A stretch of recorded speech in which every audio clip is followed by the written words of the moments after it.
ইহদিনাস সিরাতাল মুস্তাকিম, হে আল্লাহ আমাদেরকে সরল পথে পরিচালিত করেন। তাহলে এক পথ হলো আল্লাহকে পাওয়ার পথ, আল্লাহর দেখানো পথ, আল্লাহর রাসূলের নির্দেশিত পথ।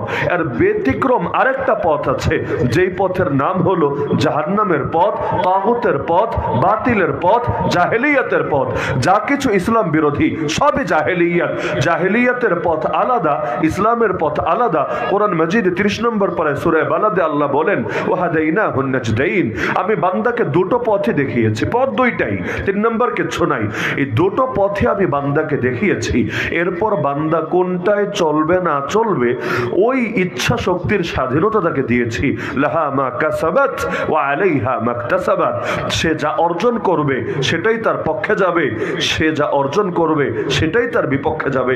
ভালো কিছু অর্জন করলে এটা তার পক্ষে যাবে, মন্দ কিছু উপার্জন করলে সেটা তার বিপক্ষে যাবে। তাহলে পথ যেহেতু দুইটা, দুই পথের পথিকও আলাদা। এক পথের পথিকদের সাথে আছেন রহমান, আর এক পথের পথিকদের সাথে আছে শয়তান। এক পথ আলোর পথ, আর এক পথ অন্ধকারের পথ।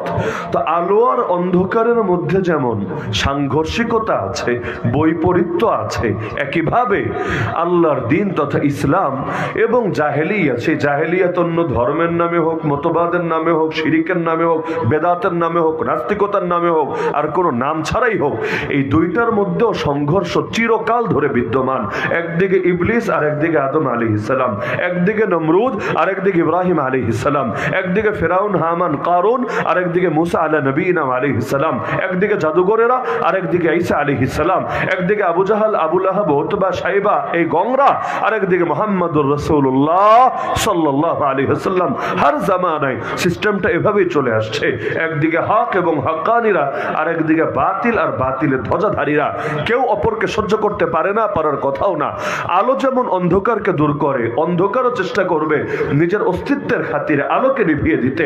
এই জামানায় আমরা যারা হকের উপর চলতে চাই, আমাদেরকে এই কথাটা মাথায় রাখতে হবে, মৃত্যু পর্যন্ত আল্লাহর দুশমনরা আমাদের পিছু ছাড়বে না, আমাদেরকে আলোর পথে এত সহজে চলতে দেবে না। যতক্ষণ শেষ নিঃশ্বাস না ছাড়বেন, ইবলিসও কিন্তু আপনারা বেঈমান বানানোর কোনো প্রচেষ্টা বাদ দেবে না। এজন্য আমরা আমাদের মুরব্বীদেরকেও দেখতাম, এখনো দেখি, যাদের অনেক বয়স হয়ে গিয়েছে, চলতে ফিরতেও কষ্ট হয়, অসুস্থ থাকেন, তাদের সাথেও দেখা করতে গেলে একটা কথা নিয়মিত বলে ফেলেন, বাবা দোয়া করবা আল্লাহ যাতে খাতেমা বিল খায়ের নসিব করেন। এই খাতেমা বিল খায়ের কি জিনিস? মানে শেষ ভালো যার, সব ভালো তার, ওই ঈমানটা নিয়ে যাতে আল্লাহ দুনিয়া থেকে যাওয়ার তৌফিক দান করেন। রব্বানা লা তুযিগ কুলুবানা বাদা ইয হাদাইতানা ওয়া হাব লানা মিন লাদুনকা রাহমা ইন্নাকা আনতাল ওয়াহ্হাব। হে আমাদের রব, একবার হেদায়েত দেওয়ার পরে দিলটা আর বাঁকা বানায় দিয়েন না, আপনার পক্ষ থেকে রহমত দান করেন। নিশ্চয়ই একমাত্র আপনি দাতা, আপনি রহমত না দিলে আমরা একজন হেদায়েতের উপর টিকে থাকতে পারবো না। কত পাক্কা নামাজি কখনো হয়ে যায় বেনামাজি, কত ভালো ভালো ছেলে পেলে এই লাইন ছেড়ে অন্য লাইনে গিয়ে এমন পচা পচে, আরে পান্তা ভাত পচলে আর কি গন্ধ হয়, এই বিরিয়ানি যখন পচে এত নিকৃষ্ট ভয়াবহ দুর্গন্ধ হয়, সহ্য করা যায় না। ওই পচা পান্তা আর পচা বিরিয়ানি দুইটাকে আলাদা করে নাকের সামনে না নিলে এই উদাহরণ আমি আপনাকে বোঝাতে পারবো না। তো সমাজের কিছু সাধারণ মানুষ এমনি পচা, কিন্তু কিছু বিরিয়ানি যখন পচে এত খারাপ হয়, এত খারাপ হয়, আল্লাহ হেফাজত করুন। নিজে তো মরে মরে গোটা জাতিরে মেরে ছাড়ে। এজন্য আমাদের উস্তাদরা যখন মাদ্রাসায় আমরা নতুন ভর্তি হই, ওই সময় বলতেন, শোনো মাদ্রাসায় ভর্তি হয়েছ মানে বিরিয়ানির ড্যাগে উঠেছ। এখন আর তোমরা সাধারণ পান্তা ভাত নাই, আগে পচলে একা পচতা, এখন পচলে গোটা জাতিরে নিয়ে পচবা। জান্নাতুল আলিমি জান্নাতুল আলামি, আলেমের পদস্খলন গোটা জাতির পদস্খলন।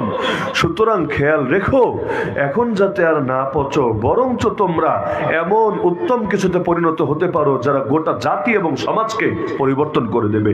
তা আলো আর অন্ধকারের মধ্যে চিরকাল বৈপরীত্য থাকবেই থাকবে। এই যুগে দেখেন না, ইহুদি আর খ্রিস্টান দুই মেরুর দুই জাতি হওয়ার পরেও ইহুদি কই আর খ্রিস্টান কই? এই ইহুদিরা নবী ঈসার উপর ঈমানই আনে নাই। এমনকি খ্রিস্টানরা মনে করে নবী ঈসাকে হত্যাই করে ফেলেছে, একদম বাঁচিয়ে রাখে নাই, মেরেই ফেলেছে। যদিও আমরা জানি নবী ঈসা আলাইহিস সালাম করা মারে নাই, মারতে পারে নাই, চেষ্টা করেছে, ঘর ঘেরাও করেছে, কিন্তু নবী ঈসা আলাইহিস সালামকে আল্লাহ রাব্বুল আলামিন আসমানে উঠিয়ে নিয়েছেন এবং কিয়ামতের আগে তিনি আবারও আসবেন। আর আল্লাহর কি কুদরত, যেই সময় আসবেন, এই তো সিরিয়ার দামেস্কে আসবেন, জামে মসজিদের নিকটে আসবেন, দুই ফেরেশতার কাঁধে ভর দিয়ে আসবেন, তার মাথা থেকে টপ টপ করে তখন পানি গড়িয়ে পড়তে থাকবে। ওই ঘামগুলো দেখলে মনে হবে যেন মুক্ত চমকাচ্ছে। অবশেষে এমন টাইমে আসবেন, ফজরের নামাজে ইকামত হয়েছে, ইমাম মাহদি, আল্লাহর খলিফা মাহদি, তিনি নামাজ শুরু করবেন। যখন দেখবেন বড় হুজুরই চলে এসেছেন, তিনি আস্তে করে পিছিয়ে আসবেন, হুজুর আপনি পড়ান, কারণ এত বড় হুজুর থাকতে আমি পড়াই কিভাবে? নবী ঈসা আলাইহিস সালাম বলবেন, না না, তুমি নামাজ পড়াবা, আমি নামাজ পড়বো তোমার পিছে। কেন জানো? তাকরিমাতাল্লাহি লিহাদিহিল উম্মাহ, আল্লাহর পক্ষ থেকে এই সম্মান এই মুহাম্মদ সাল্লাল্লাহু আলাইহি ওয়াসাল্লামের উম্মতকে দেওয়া হয়েছে। তো আমি মুহাম্মদ সাল্লাল্লাহু আলাইহি ওয়াসাল্লামের উম্মতের পেছনে নামাজ পড়ব এবং আমি এটাকে তোমাদের জন্য একটা সৌভাগ্যের বিষয়, মর্যাদার বিষয় মনে করব। তাহলে ভাবতে পারেন, নবী হয়ে পর্যন্ত নামাজ পড়বেন এই উম্মতের একজনের পেছনে। তা আমরা এটাই বিশ্বাস করি, নবী ঈসা আলাইহিস সালাম আছেন এবং তিনি আসবেন। কিন্তু খ্রিস্টানরা মনে করে না, তাকে হত্যা করে ফেলা হয়েছে এবং তার ক্রুশে হত্যা হওয়ার মাধ্যমে ওদের পাপের প্রায়শ্চিত্ত হয়েছে। নাউযুবিল্লাহি মিন যালিক। ওরা মনে করে আদম আলাইহিস সালাম যে নিষিদ্ধ ফল খেয়েছেন, এজন্য প্রতিটা মানুষ আদি পাপে পাপী, আদি পিতার মতো আদি পাপে পাপী, জন্মগত পাপী সবাই। অবশেষে ঈসা আলাইহিস সালাম তিনি ক্রুশে, এবং তিনি এসেছেন ওদের বিশ্বাস হলো আল্লাহর পুত্র হয়ে। নাউযুবিল্লাহ, তিনি আল্লাহর পুত্র ছিলেন, ওয়ার্ড অফ গড, আল্লাহর কালাম গুণ মানুষের রূপ ধারণ করে দুনিয়াতে এসেছে। কেন? ওই আদি পাপের প্রায়শ্চিত্ত করতে। অবশেষে তিনি নিরীহ সাধারণ হয়েও, কোনো পাপী নিজে না হয়েও, ওই সকলের পক্ষ থেকে পাপের প্রায়শ্চিত্ত করতে জান দিয়ে দিয়েছেন। সুতরাং যারা তারে মানে, তার ধর্ম অনুসরণ করে, ওদের আদি পাপ নাই, আর বাকি সবাই আদি পাপে পাপী। আমরা মুসলমানরাও পাপী, আরো যারা আছে সবাই পাপী। আর যারা ওকে ঈসা আলাইহিস সালামকে নবী হিসাবে মানবে, তারা পাপী না, বরঞ্চ তারা সেই পাপ থেকে মুক্ত।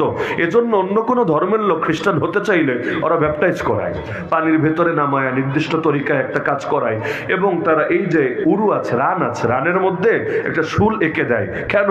কারণ সে এখন আর আদি পাপে পাপী না, পবিত্র হয়ে গেছে, সে এখন ভালো হয়ে গেছে। আর এতদিন পর্যন্ত সে পচা ছিল, সে পাপী ছিল। নাউযুবিল্লাহি মিন যালিক। তাহলে খ্রিস্টানরা মনে করে ইহুদিরা ওদের নবীরাই মেরে ফেলেছে। আচ্ছা, নবীর দুশমনের চাইতে উম্মতের চোখে বড় দুশমন কেউ হতে পারে? যেমন কাদিয়ানীদের ব্যাপারে আমরা কখনো আমাদের আওয়াজ নম্র করব না, করতে রাজি না। এতে ওদের দাপট যত বেশি হোক না কেন, কারণ ওদের হেড অফিস যেহেতু লন্ডনে, বাংলাদেশে না, হেড অফিস যেহেতু লন্ডনে, আমি নাম বলতে চাই না, বাংলাদেশে এমন আলেমও আছেন যিনি এই ইংল্যান্ডে, ইউকেতে, ইউনাইটেড কিংডমে প্রোগ্রাম করতে গিয়ে ঝামেলায় পড়েছেন, অবশেষে তাকে দেশে ফিরে আসতে হয়েছে। কেন? কাদিয়ানীরা জায়গা মতো বিচার দিয়েছে, যে যাকে পালে সে তাকে মূল্যায়নও করে, খুব স্বাভাবিক ব্যাপার।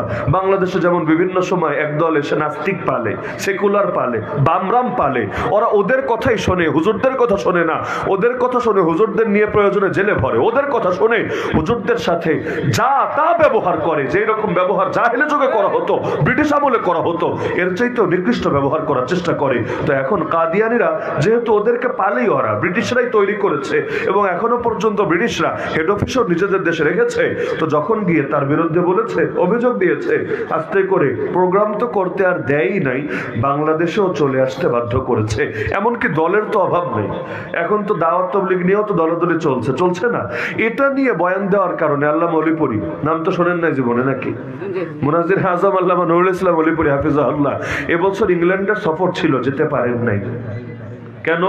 কারণ ওই যে দলীয় বিষয়ে কিছু আলোচনা করার কারণে কিছু মানুষের কলিজায় লেগেছে, তারা গিয়ে জায়গা মতো বিচার পৌঁছে দিয়েছে, এটা জঙ্গি, এটা উগ্রবাদী, এটা সাম্প্রদায়িক উস্কানিদাতা, এই মোল্লার দেশে আসতে দিও না। পারেন নাই।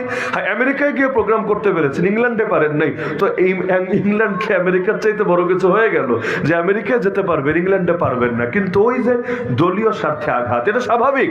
একদল তার বিপরীত দলকে সহ্য করে না, করার কথা না। তাহলে খ্রিস্টানরা যেহেতু মনে করে ইহুদিরা ওদের দুশমন, ওদের নবীরে মেরে ফেলেছে, তাহলে ইহুদিদের সাথে ওদের বন্ধুত্ব থাকার কথা না দুশমনি থাকার কথা? তাহলে দুশ্মনী যদি থাকে, আজকের ইসরায়েলকে এই খ্রিস্টানরা, এই পশ্চিমারাই কেন পাবে? আপনি মানেন বা না মানেন, আমি এটা দাবি করছি দৃঢ়তার সাথে, আজকে যদি আমেরিকা এবং পশ্চিমা জোট বলে ইসরায়েলকে আমরা কোনো সাহায্য দেব না, আমরা কেউ ইসরায়েলের সাথে নেই, আজকে থেকে সব সাপোর্ট বন্ধ, সব শেল্টার বন্ধ, আমি বিশ্বাস করি আগামী 1 মাসও লাগবে না, আমাদের প্রথম কেবলা মসজিদে আকসা স্বাধীন হবেই হবে ইনশাআল্লাহ।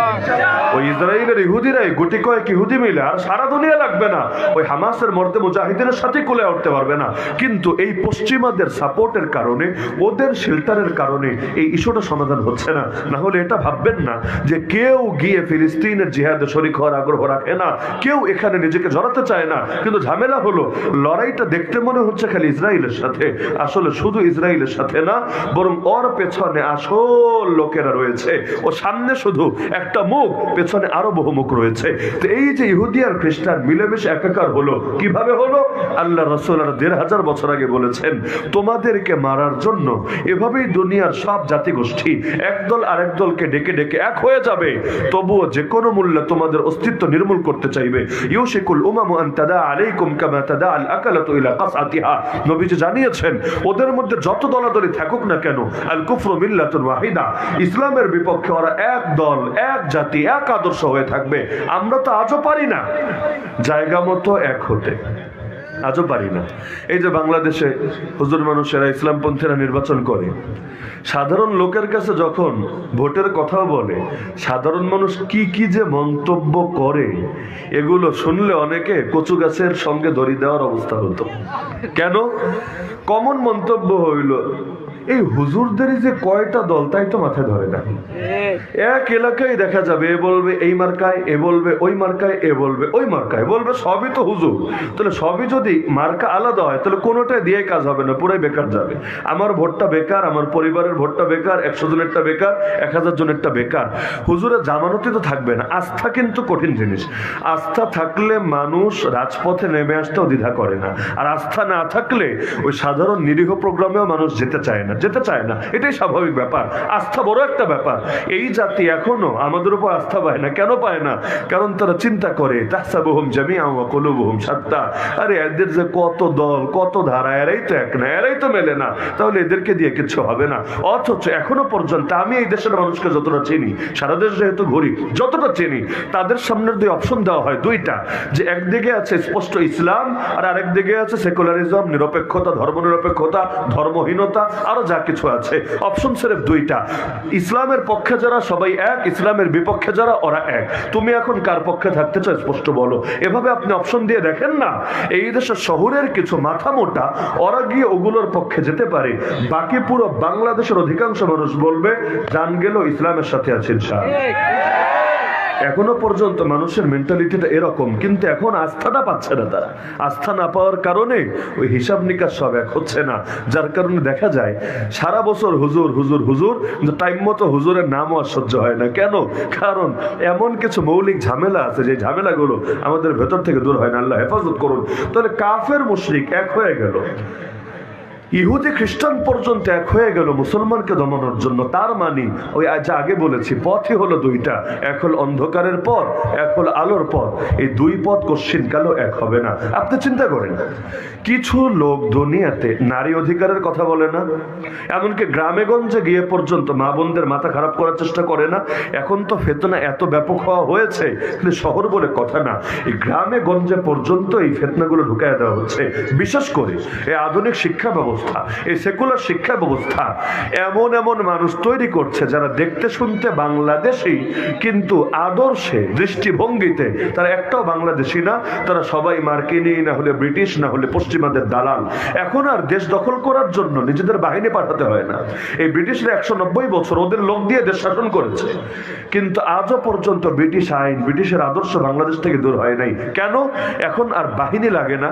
এখন এই বাংলাদেশিদের মধ্যে এত বিপুল মানুষ তৈরি হয়েছে যারা ওদের শিক্ষায় শিক্ষিত হয়ে, ওদের আদর্শ ধারণ করে নিজেদেরকে মনে মনে ওদের মতোই মনে করে, আর আমার আপনার মতো হুজুরদেরকে সমাজের বোঝা মনে করে। বোঝা এই যে মাদ্রাসা, এই মাদ্রাসাগুলো দেখলেই, এবং আমরাও তো রাস্তাঘাটে চলি, মাঝে মাঝে দেখা যায় যে শুধুমাত্র পোশাকটা যেহেতু এরকম, কিছু লোক এলিট শ্রেণীর লোক, এরা তাকাই এমন ভাবে, ওদের তাকানো থেকেই বুঝে আসে যে না আগুন বের হচ্ছে, আগুন পারলে যেন চিবিয়ে খেয়ে ফেলবে।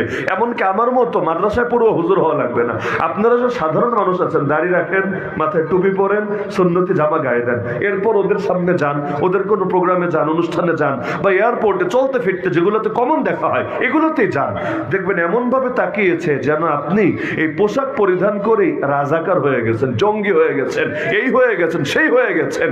আপনার পোশাক অর্জন চুলকানির কারণ হবে। আপনি চিন্তা করেন, যারা নারী অধিকারের কথা বলে, একদিকে নারীর পোশাক খোলার স্বাধীনতার কথা ঠিকই বলে, কিন্তু নারী অধিকার মানে তো ওরা বলতে চায় যা মনে চায় তা পরবে, যা মনে চায় তা করবে। তাহলে নারীর পোশাক খোলার স্বাধীনতা যদি তুমি বলে থাকো, নারী নিজেকে আবৃত করে রাখবে, এটার পক্ষেও তো তোমার বলা উচিত ছিল। যুক্তির দাবি তো এটাই যে কাপড় ছোট হবে, তুমি এটার পক্ষে দালালি করবা কেন? ওটা নাকি নারীর ব্যক্তিগত স্বাধীনতা। ভালো কথা, তাহলে কাপড় বাড়বে, এটাকেও তো স্বাধীনতা মনে করা দরকার, এটার পক্ষেও সাফাই গাওয়া দরকার। কারণ তুমি তো নির্দিষ্ট কোনো এজেন্ডার দালাল না, তুমি দাবি করছো তুমি নারীদের দালাল, মানে নারীরা যা মনে চায় করবে, তুমি সবগুলোরই পক্ষে থাকবা। নারী পোশাক খুললে তালিয়া বাজাও, আর নারী পোশাক পরলে তখন কলিজায় দাউ দাউ করে আগুন জ্বলতে থাকে। এই রহস্য তো আমার আজও বুঝে আসে না। এই যে বাংলাদেশে এক ছাত্র নেতা বিয়ে করলো না সবেমাত্র, কে? সার্জিস আলম বিয়ে করেছে বরিশাল বরগুনায়। আচ্ছা, যারে বিয়ে করেছে বোরকা পরা, হাফেজা, কোরআনের হাফেজা, তো কে কারে বিয়ে করবে এটা তো তার নিজস্ব ব্যাপার, নাকি অন্য কারো ঠিক করে দেওয়ার কোনো নৈতিক অধিকার আছে? তো এতটুকু বোঝা যায় যে না, তারা এখন বাংলাদেশে একটা খুব কঠিন পরিস্থিতি থাকার পরও তাদের দিলের মধ্যে ইসলামের প্রতি মহব্বত আছে, অবশ্যই আছে।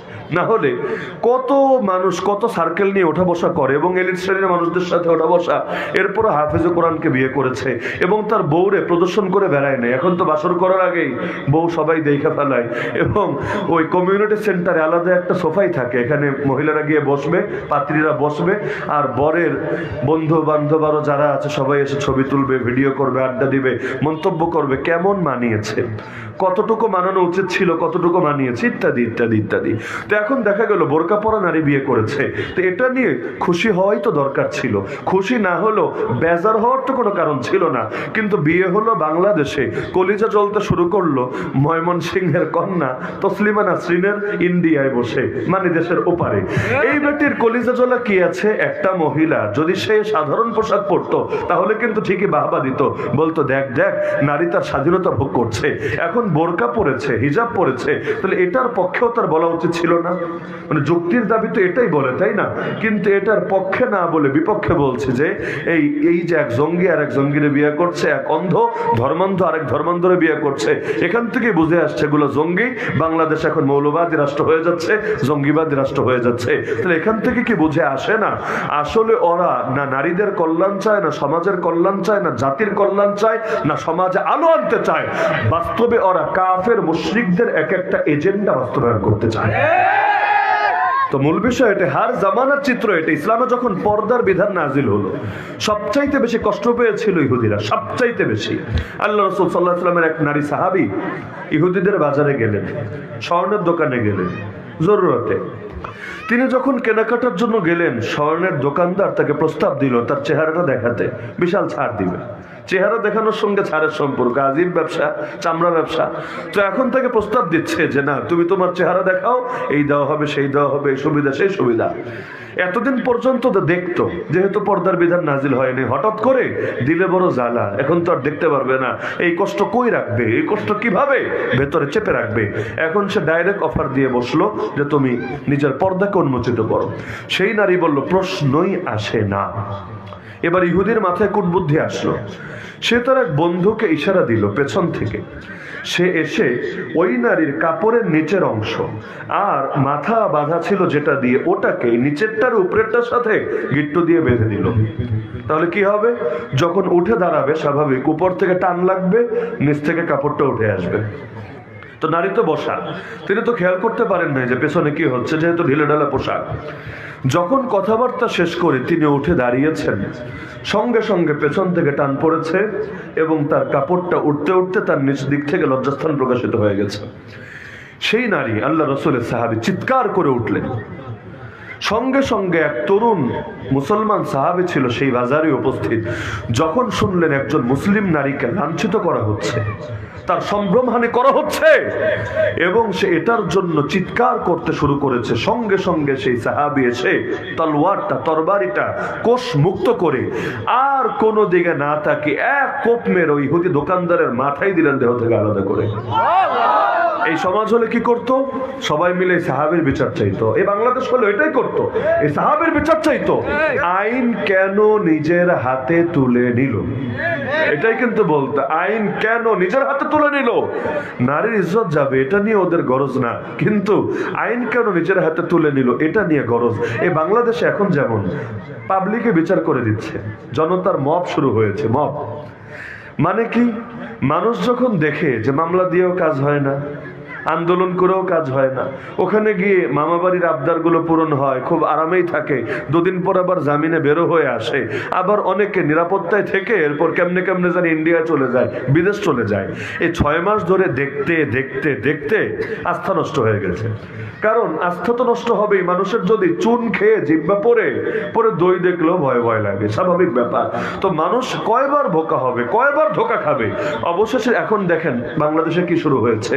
এখন আর কষ্ট করে পুলিশের কাছেও নেয় না, অনেক সময় মামলাও দেয় না, অপরাধীরে পাইলে নিজেরাই ধইরা বানায় দেয়। বাঙালির 1000 বছরের একটা সংস্কৃতি আছে, এটার নাম গণধোলাই। এটা বাঙালির 1000 বছরের সংস্কৃতি, একদিন দুদিনের না। এবং এইটার এমন এক শক্তি বা মানে অনেক ক্ষেত্রে, যেমন আল্লাহ নবীরে গালি দিলে অনেক ক্ষেত্রে বিচার হয় না। এই বাংলাদেশ দেখেছে নবীর শানে বেয়াদবি করার পর বিচার হয় নাই, এমন নজির এই দেশে আছে। এগুলোর ক্ষেত্রেও পাবলিক যখন সবাই মিলে গণধোলাই দেয়, কারে ধরবে, কারে মারবে, কারে কি করবে, তো দেখা যায় আইনের লোকেরাই যদি আইন রক্ষা না করে এবং বিচারাঙ্গনে যদি বিচার না মেলে, জনতা কিন্তু নিজের বিচার করার দায়িত্ব নিজের কাঁধেই নেয় তুলে। তো সেই সাহাবী উনি যদি ইহুদিদের কাছে গিয়ে এখন কান্নাকাটি করেন, ওদের সর্দারদেরকে বোঝান, স্বাভাবিক ব্যাপার যে এখানে তিনি কোনো বিচার পাবেন না, অতীতেও এ জাতীয় ক্ষেত্রে কোনো বিচার পান নাই, ইহুদিদের থেকে ন্যূনতম কোঅপারেশন সহযোগিতা পান নাই, কিন্তু এদিকে নারীর বেইজ্জতি হচ্ছে, তিনি কি চুপচাপ বসে থাকবেন? প্রশ্নই আসে না। জানের চাইতেও ইজ্জত বেশি দামি, জানের চাইতেও ইজ্জত বেশি দামি। এমনকি জান রক্ষার্থে, মাল রক্ষার্থে, ইজ্জত রক্ষার্থে কেউ যদি মারা যায়, হাদিসে তাকে শহীদ বলা হয়েছে। মান কুতিলা দুনা দামিহি ফাহুয়া শাহীদ ওয়া মান কুতিলা দুনা মালিহি ফাহুয়া শাহীদ। তাহলে এই যে নারীর ইজ্জত রক্ষার্থে তিনি কি করলেন? এক কোপ মেরে ওর মাথায় দিলেন দেহ থেকে আলাদা করে। এবার বাকিরা সবাই মিলে তারাই মেরে ফেললো। আল্লাহ রসুলের কানে যখন আওয়াজ আসলো, নবী এটা বলেন নাই ঠিক আছে কাটাকাটি হয়ে গেছে, জানের বদলে জান, কাটাকাটি হয়েছে না। আল্লাহ রসুল বললেন এই সাহাবীকে হত্যা করা যেহেতু জায়েজ ছিল না ওদের জন্য, তাও মেরেছে, তাহলে এবার বিচার করতে হবে প্রাণের বদলে প্রাণ। আর ইসলামের বিচার হলো একজন লোকের যদি 1000 জনে মিলেও মারে, যেই কয়জন মিলে মারবে প্রত্যেককে মৃত্যুদণ্ড দেওয়া হবে। একজন মারলো না 10 জন মারলো বিষয় না, যেই কয়জন খুনে শরীক থাকবে সবাইকে বিচার করতে হবে। এমনকি যারা তাকে সাপোর্ট করবে ওই সাপোর্টারদের জন্য আলাদা ধরনের সাজা বরাদ্দ থাকবে। এই যেমন বাংলাদেশে বিভিন্ন বাহিনী বিভিন্ন অপকর্ম করেছে, এখন তাদেরকে শুদ্ধ করার জন্য ইউনিফর্ম পাল্টানোর উদ্যোগ নেওয়া হচ্ছে, যে কালার জায়গায় ধলা দাও, ধলার জায়গায় পিঙ্ক কালার দাও, পিঙ্ক কালারের জায়গায় হলুদ হিমো বানায় দাও, এই করে দাও সেই করে দাও, অদ্ভুত ব্যাপার। অথচ এগুলোর ক্ষেত্রে ইসলামের করণীয় হলো যাদের ব্যাপারে অপরাধ প্রমাণিত এদেরকে বিচারের আওতায় আনতে হবেই হবে। সে আইনের পোশাক পরেছে তাতে কি, ইসলামের দৃষ্টিতে সবাই সমান। রাজাও যদি খুন করে, রাজা দেশের বাদশাও যদি অন্যায়ভাবে খুন করে, ওই বাদশার থেকেও বিচার আদায় করতে হবে। ইসলামে এই ক্ষেত্রে এই সমতায় বিশ্বাস করে। এমনকি কেউ যদি এটা না মানে, ইসলাম তারে মুসলমানই মনে করতে রাজি না, এমনকি সে যদি এ কারণে ইসলাম ত্যাগ করার ঘোষণা দেয় কোনো পরোয়া করা হয় না। ওমর রাদিয়াল্লাহু আনহু জামানে এক সর্দার তওয়াফ করছিল কাবা শরীফ, সে যেহেতু সর্দার আর এলিট লোকেরা সাধারণ মানুষদের সাথে উঠতে বসতে পারে না, এটা সবাই জানেন এবং বোঝেন।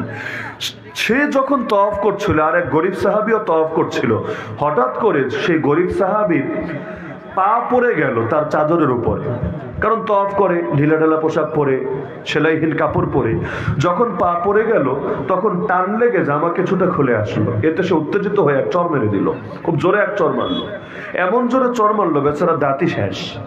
বিচার চলে আসলো আমিরুল মুমিনিন ওমর রাদিয়াল্লাহু আনহুর কাছে। তিনি বললেন সমাধান তো একটাই, সে যা করেছে তার সঙ্গেও তা করা হবে। কিসাস, সে তোমার যতটুকু ক্ষতি করেছে এবার তারও অতটুকু ক্ষতি করা হবে। সর্দারকে ডাকা হলো।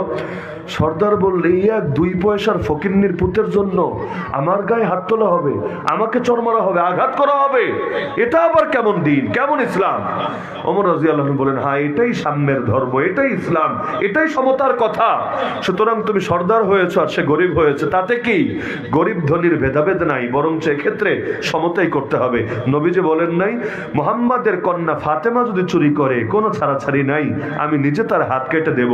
লাউ আন্না ফাতিমাতা বিনতে মুহাম্মাদিন সারাকাত লাকাতাতু ইয়াদাহা। বাংলাদেশে তো বিচার পেতে চাইলে আগে দেখা হয় দলের লোক না অন্য দলের লোক।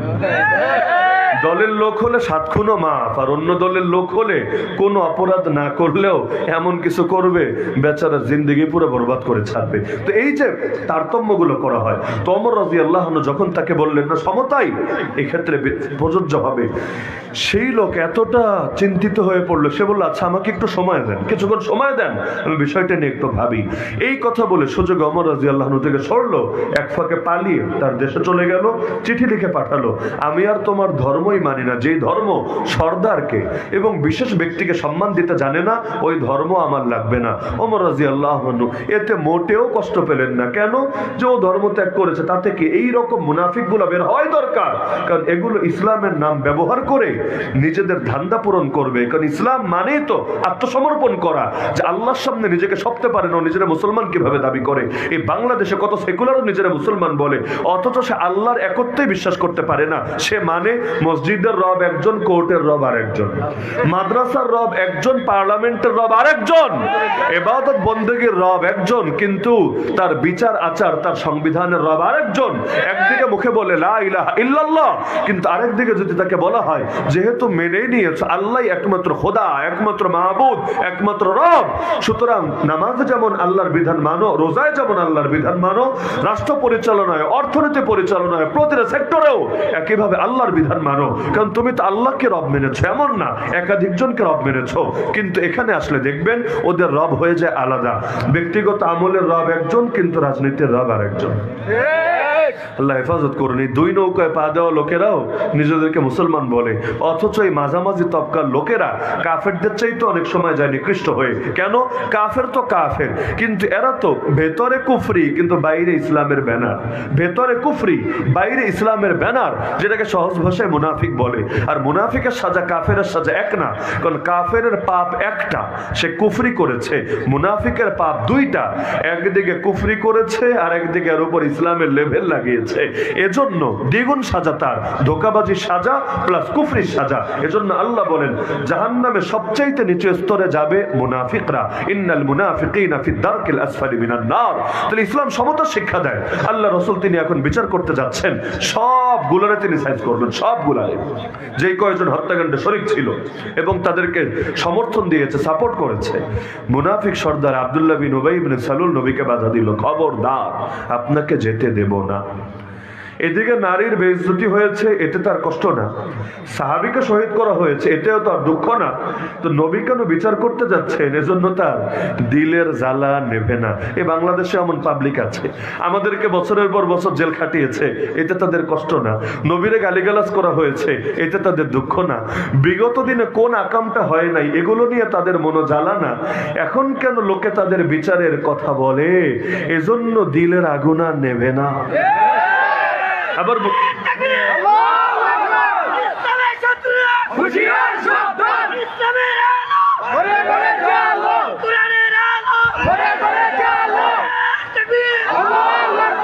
আব্দুল্লাহ বিন উবাই ইবনে সালুল কোনোভাবেই নবীকে যেতে দেবে না। তার একটা কথা, হে নবী আপনি ওদের বিচার করতে পারবেন না। কেন পারবো না? কারণ ওরা আমার দোস্ত, আমার মিত্র, আমি ওদের সাথে চুক্তিতে আবদ্ধ। আমার বিপদে ওরা পাশে থাকবে, ওদের বিপদে আমি পাশে থাকবো। সুতরাং আপনি গিয়ে ওদেরকে শাস্তি দেবেন, আমি তো এটা মেনে নিতে পারি না। নবী গিয়ে সাজা দেবে আর সে তার দোস্তির সম্পর্কের বয়ান করে এই ইহুদিদের সাথে কোনোভাবেই যেতে দেবে না। কিন্তু আল্লাহ নবীর এক কথা তিনি যাবেনই। বারবার যখন বাধা দিচ্ছে, ওমর রাদিয়াল্লাহু আনহু বললেন, ইয়া রাসূলুল্লাহ, আমারে ছাড়েন, এই মুনাফিকের কল্লা উড়ায় দেই। ওমর রাদিয়াল্লাহু আনহু কল্লা উড়ানোর জন্য অল টাইম রেডি। দানি আদরিব উনুকা হাদাল মুনাফিক।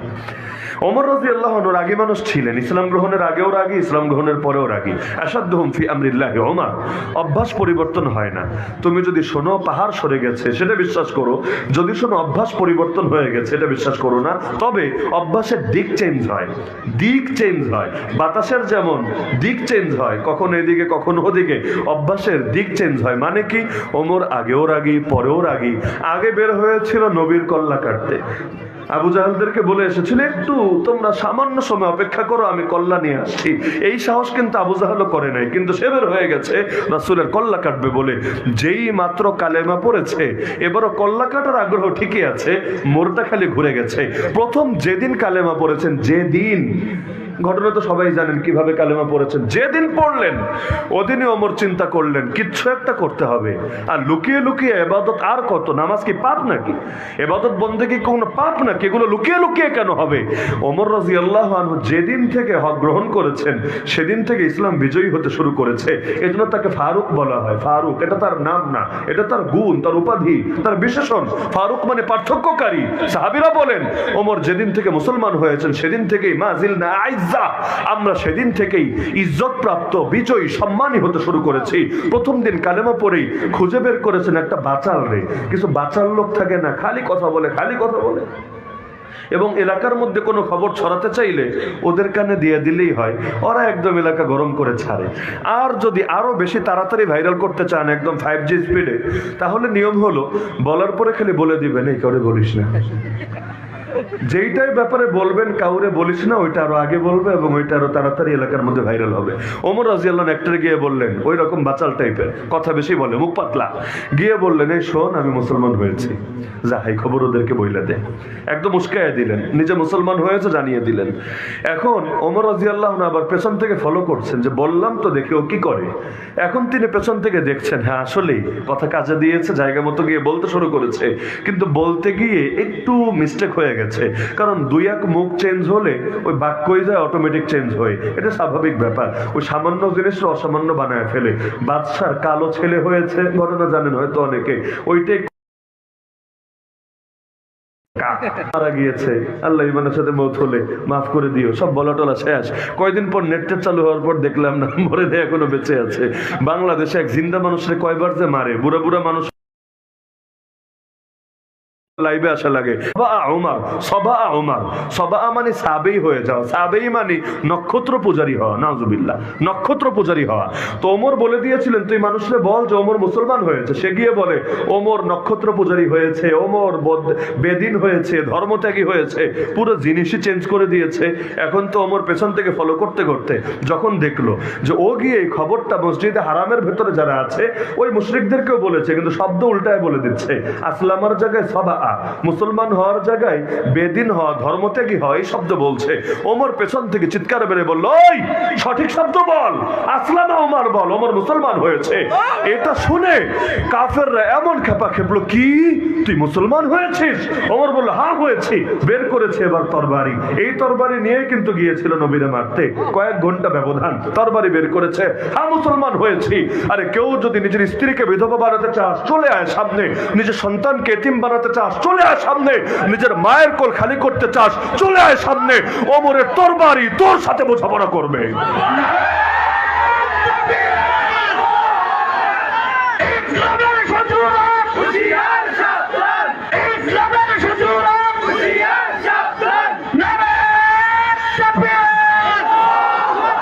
ওমর রাদিয়াল্লাহু আনহু আদর্শ সামনে রাখলে আমি এটাই বুঝি যে বাতিল পন্থীরা বাতিল আদর্শের পক্ষে যদি বড় গলায় কথা বলতে পারে এবং জোরে সোরে প্রচারণা চালাতে পারে, এটার পক্ষে জানের বাজি লাগায় দিতে পারে, তাহলে হকপন্থীরা, আল্লাহর বান্দারা আল্লাহর জমিনে বসে আল্লাহর দেওয়া জানমাল নিয়ামত ভোগ করে আল্লাহর কথা মিনমিনে স্বরে বলবে কোন দুঃখে?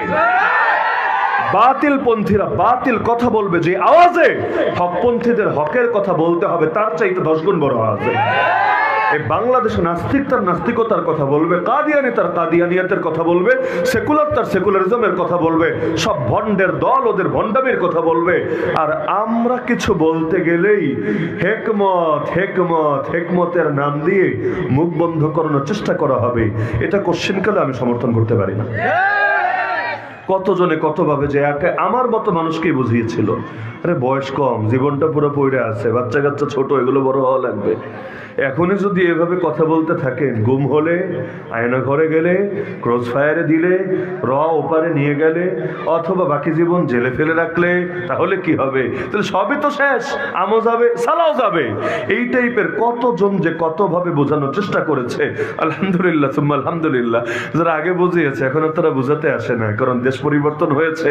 দেশ পরিবর্তন হলে সুরও পরিবর্তন হয়। বাংলাদেশে তো এখন সবাই বিপ্লবী হয়ে গেছে মাশাআল্লাহ, সবাই বিপ্লবী। এবং 6 মাস আগের পোস্টগুলো অনলি মি করে রেখেছে, ডিলিট করে নাই, আবারও কাজে আসতে পারে। ডিলিট করে নাই, যদি আবার দিন ঘুরে যায় তখন আবার পাবলিক করে রাখবে এবং দেখাবে, ভাই দেখ আমরা তো তোদের সাথেই ছিলাম, ওই কয়দিন একটু ভেলকি দেখাইছিলাম, ইন্না মাকুম ইন্নামা নাহনু মুস্তাহজিউন, ওই টাইপের সুর বদলাবে। তো এই যে এখন সবাই দিন চেঞ্জ হলে আদর্শ চেঞ্জ হয় না, এখন সবাই বিপ্লবের কথা বলে, আন্দোলনের কথা বলে। আগামীকাল আপনি ইসলাম কায়েম করেন এই জমিনে, আমি গ্যারান্টি দিয়ে বলছি সবাই ইসলামের কথা বলবে। ইমামরা বলে গিয়েছেন, সাইফু ইউইনু আলা ফাহমিল হক, তলোয়ার মানে বিজয়, হক বুঝতে সাহায্য করে। এই নবী 13 বছর মক্কার অলিতে গলিতে ঘরে ঘরে গিয়ে গিয়ে দাওয়াত দিয়েছেন। কয়জন কালেমা পড়েছে? 1000ও না। 13 বছরের দাওয়াতে 1000ও না।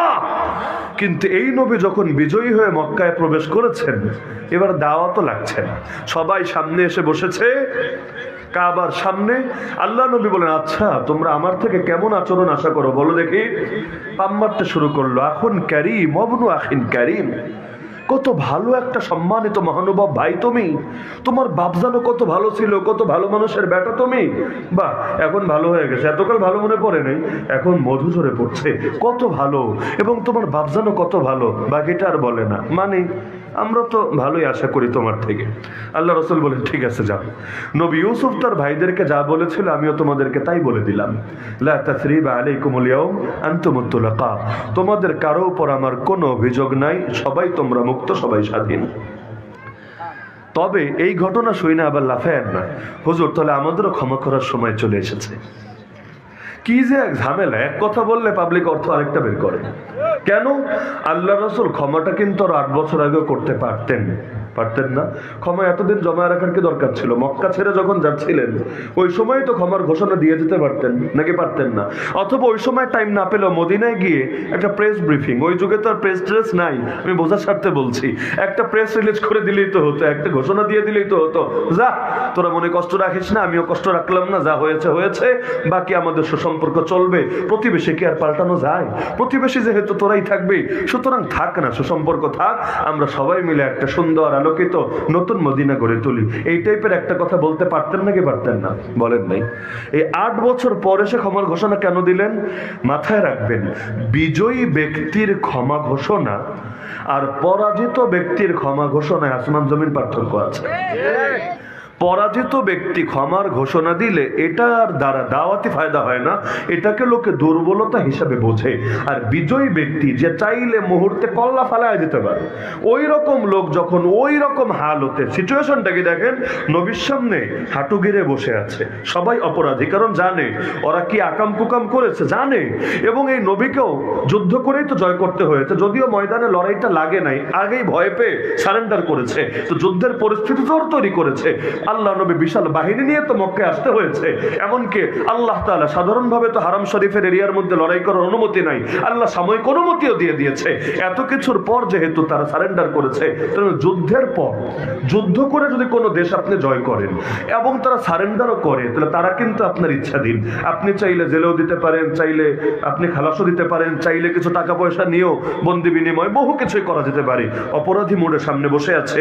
নবী তখন যখন ক্ষমার ঘোষণা দিলেন, দলে দলে দলে দলে লোক কালেমা পড়ে মুসলমান হয়েছে, কারণ তারা এটাকে উদারতা হিসাবে নিয়েছে। আজকে যারা বাংলাদেশে বসে ক্ষমার ঘোষণা দেন, আপনার হাতে কি ক্ষমতা আছে?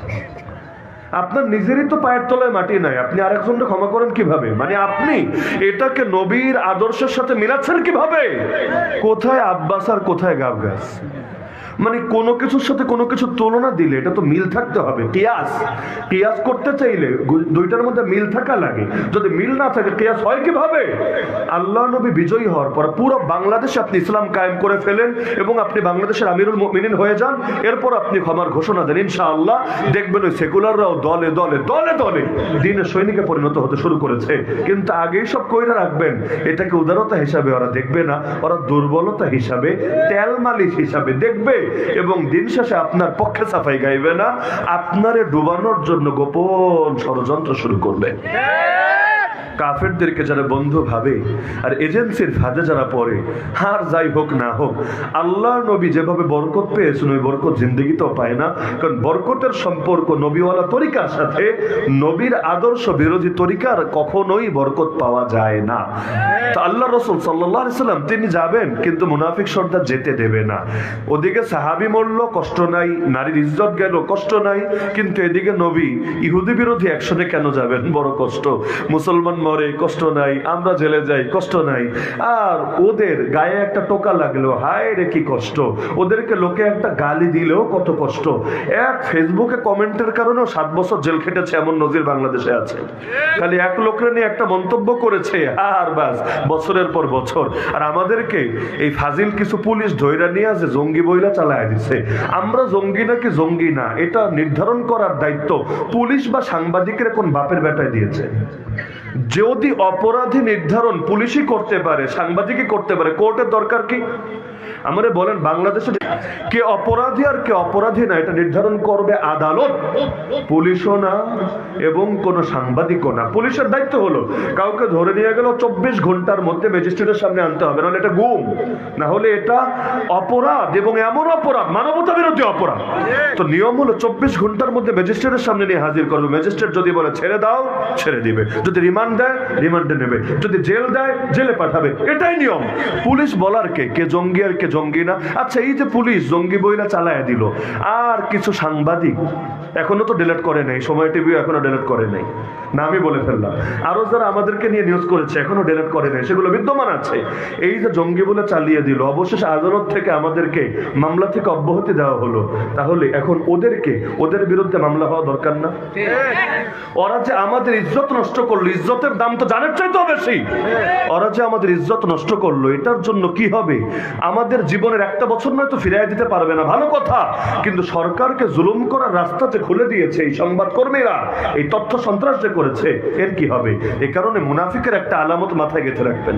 এটা শেখ আব্দুল আজিজ তারেফি হাফিজাহুল্লাহ বলেছেন যে মুনাফিকদের একটা আলামত হলো ইসলামের উপর যখন আঘাত আসবে তখন এদেরকে আপনি উত্তেজিত দেখবেন না, কিন্তু যখনই ওদের কারো কোনো কিচ্ছু হবে, অথবা কাফেরদের কোনো স্বার্থ ক্ষুণ্ণ হবে, অথবা মুসলমানরা কোনো ভুল করবে, কোনো মুসলমান কোনো ভুল করেছে বা কোনো ইসলামী দল কোনো ভুল করেছে, ওই সময় দেখবেন তেলে বেগুনে জ্বলে উঠেছে, অথচ ইসলামের উপর আঘাত আসলে ওদের মুখ থেকে একটা বাক্য বের হয় না, বুঝবেন এগুলো মুনাফিক ছাড়া ভিন্ন কিছু না।